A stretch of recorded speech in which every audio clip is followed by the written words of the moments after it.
మానవ హక్కుల కోసం ప్రజలు పోరాడాల్సిన అవసరం ఏర్పడిందని మహిళా సంఘాలు ఆరోపిస్తున్నాయి. మహిళా హక్కులే మానవ హక్కులు అంటూ విశాఖలోని జీవీఎంసీ గాంధీ విగ్రహం వద్ద ఐద్వా మరియు జీవైఎఫ్ఐ ఆధ్వర్యంలో నిరసన ప్రదర్శన జరిగింది. ఈ సందర్భంగా ఐద్వా రాష్ట్ర అధ్యక్షురాలు ప్రభావతి మాట్లాడుతూ ఐక్యరాజ్య సమితి మానవ హక్కులను ఏర్పాటు చేసి 75 సంవత్సరాలు కావస్తున్నప్పటికీ నేటికి కూడా అమలు కావడం లేదని తెలిపారు. ఇప్పటికైనా ప్రభుత్వాలు మహిళలకు జీవించే హక్కు కల్పించాలని కోరారు.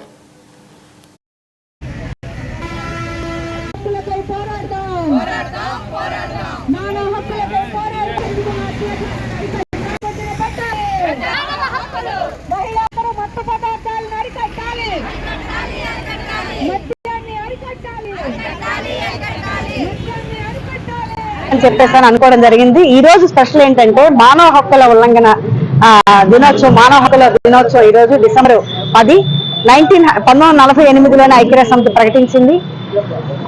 70 ఏళ్ల భారతావనిలో ఎక్కడ కూడా మానవ హక్కులు అనేవి కనపడట్లేదు. ఉన్న హక్కులనే నిర్ణయం చేస్తుంది భారత రాజ్యాంగం. భారత రాజ్యాంగం బాగానే ఉంది, కానీ మనువాద భావాలన్నీ ముందుకొచ్చి చాలా మనిషి బతకడానికి కూడా అవకాశం లేని పరిస్థితి. ఉన్నావో ఘటన చూసాం, చర్మకారులు వేధించడం చూసాం. అలాగే మహిళల మీద ముఖ్యంగా మనం ఒక క్యాప్షన్ కూడా పెట్టాం, మహిళా హక్కులే మానవ హక్కులు.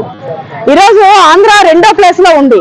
వైలెన్స్ విపరీతంగా జరుగుతుంది. ఆంధ్ర 2వ ప్లేస్ ఉందని చెప్పి, ఢిల్లీ 1st ప్లేస్ ఉందని చెప్పి నేషనల్ క్రైమ్ బ్యూరో రికార్డు చెప్తా ఉన్నాయి.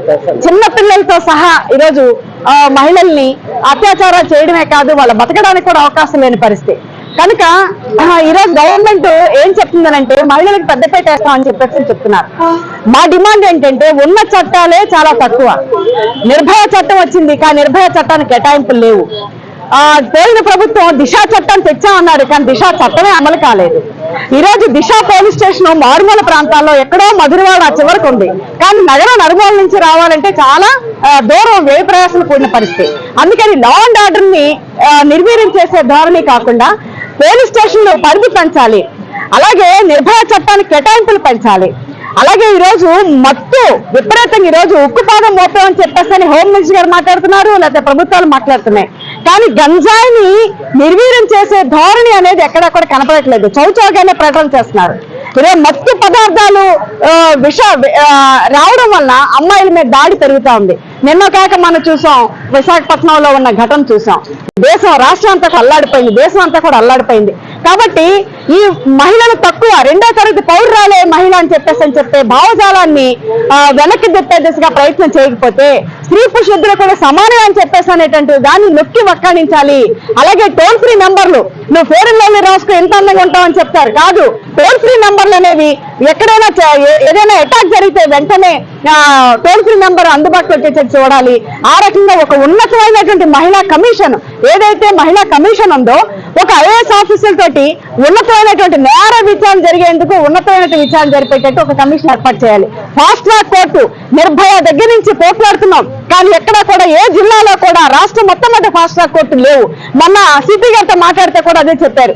ఫాస్ట్ ట్రాక్ కోర్టు ఉంటే విచారణ వేగవంతంగా జరిగితే, నేరాలు రుజువు అయితే, దోషులు కఠినంగా శిక్షలు వేస్తే ఈ రకమైనటువంటి నేరాలకు పాల్పడరు. కాబట్టి మహిళల్ని జీవించే హక్కుని ప్రోత్సహించాలని చెప్పి కూడా మేము ప్రభుత్వాన్ని, పాలక వర్గాల్ని తెలియజేస్తా ఉన్నాం. ఆ పద్ధతిని ఈరోజు మహిళా హక్కులే మానవ హక్కులు అని చెప్పి విశాఖపట్నంలో ప్రజా సంఘాల ఆధ్వర్యంలో ర్యాలీ నిర్వహిస్తా ఉన్నాం. డిసెంబర్ 10 అంతర్జాతీయ మానవ హక్కుల దినోత్సవం ఇంకా జరపాలని చెప్పేసి 1948వ సంవత్సరంలోనే ఐక్యరాజ్య సమితి ప్రకటించింది. దాన్ని పురస్కరించుకొని మన భారతదేశంలో కూడా భారత రాజ్యాంగంలో ప్రాథమిక హక్కులు అనేవి ప్రకటించడం, దాంట్లో రాయటం కూడా జరిగింది. ఈ రోజు 77 సంవత్సరాలు అయింది మానవ హక్కుల దినోత్సవం ప్రకటించింది, కానీ మన రాజ్యాంగంలో కూడా రాసుకున్నాం. కానీ ఈ రోజు రోజుకి కూడా హక్కులు, ప్రాథమిక హక్కులు ఏవైతే ఉన్నాయో వాటన్నిటినీ కూడా కాలవేయబడుతున్నాయి. ఈరోజు జీవించే హక్కు, అలాగే జన్మించే హక్కు, తిండి హక్కు, విద్యా హక్కు, పని హక్కు, ఇవన్నీ కూడా హక్కులకి భంగం కలిగిస్తూ ఈ రోజు ప్రభుత్వ విధానాల మూలంగా రోజుకి కూడా ఆ హక్కులకి భంగం కలుగుతుంది. ఈరోజు భావ ప్రకటన స్వేచ్ఛ లేదు. మహిళలు ఈ రోజు అమ్మాయిలు, చిన్న పిల్లలు బయటికి వెళ్ళిన అమ్మాయి ఇంటికి తిరిగి వచ్చే వరకు కూడా గ్యారంటీ లేని పరిస్థితి, స్కూల్కి వెళ్ళిన అమ్మాయి తిరిగి వచ్చే వరకు కూడా గ్యారంటీ లేని పరిస్థితి. అంటే అమ్మాయికి రక్షణ కూడా ఈ రోజు పెద్ద కరువయ్యే పరిస్థితి ఏర్పడుతుంది.